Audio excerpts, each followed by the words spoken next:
So, welcome back to the reading of the poem of the Magi, written by Maria del Torta, Volume 3, Chapter 334, Part 3, Ishmael ben Fabi, the Parable of the Banquet. Do you mean that it was modified?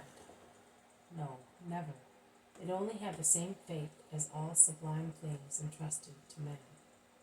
What do you mean? Explain yourself. I mean that man, through ancient pride, or the ancient incentive of treble lust, wanted to touch up the straightforward word, and the result was something that oppresses faithful believers, whilst with regard to those who touched it up, it is nothing but a pile of sentences to be left to other people. But Master, our rabbis, that is an accusation. Don't disappoint our desire to be of assistance to you. Hey, they are quite right in saying that you are a rebel. Silence. Jesus is my guest. Let him speak freely. Our rabbis began their work with this holy purpose of making the application of the law easier. God himself began that school when he added detailed explanations to the words of the Ten Commandments, so that man could not find the excuse that he had not understood. The work, therefore, of those teachers who break into crumbs for the children of God the bread given by God for their souls is holy work. But it is holy when it pursues a righteous aim, which is not always the case. And least of all, it is nowadays. But why do you want me to speak when you take offense if I enumerate the faults of the mighty ones? Faults? Have we nothing but faults? I wish we had nothing but merits.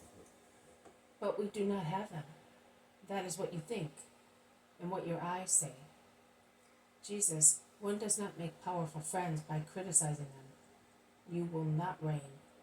You are not acquainted with that art. I do not ask to reign according to your ideas.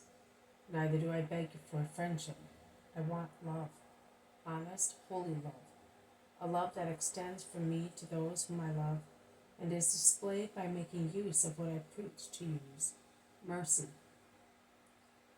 Since I heard you, I have not lent on usury any more, says one, and God will reward you for that. God is my witness that I have not thrashed my servants any more, although they deserve to be thrashed, although they deserve to be lashed. After I heard one of your parables, says another one. And what about me? I left over 10 bushels of barley in the fields for the poor, states a third one. The Pharisees praise themselves excellently. Ishmael has not spoken. Jesus asks him, and what about you, Ishmael? Oh, I have always used mercy. I have but to continue as I behaved in the past. Good for you.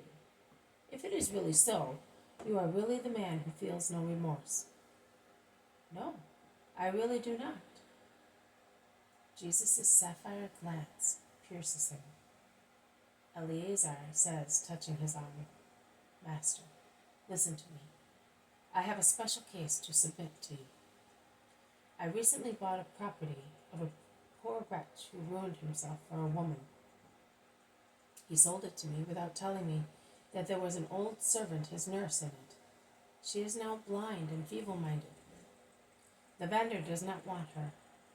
I would not like to have her either, but to throw her out. What would you do, Master? What would you do if you were to advise somebody else? I would say, keep her. A piece of bread will not be your ruin. Why would you say so? Well, because I think that is what I would do, and what I would like to be done to me. You are very close to justice, Eleazar. Do as you would advise, and the God of Jacob will always be with you. Thank you, Master. The others are grumbling among themselves. What have you to grumble about? Asks Jesus.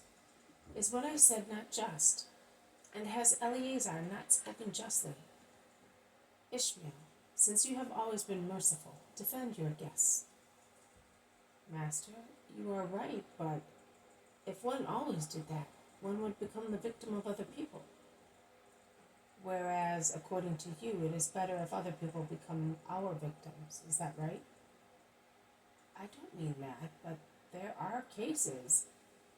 The law says that we must be merciful. Yes. To a poor brother, to a stranger, a pilgrim, a widow, to an orphan. But this old woman who turned up in Eleazar's property is not his sister, a pilgrim, a stranger, an orphan, or a widow. She is nothing to him. She is just an old piece of furniture which does not belong to him, and was forgotten by her true master in the sold property.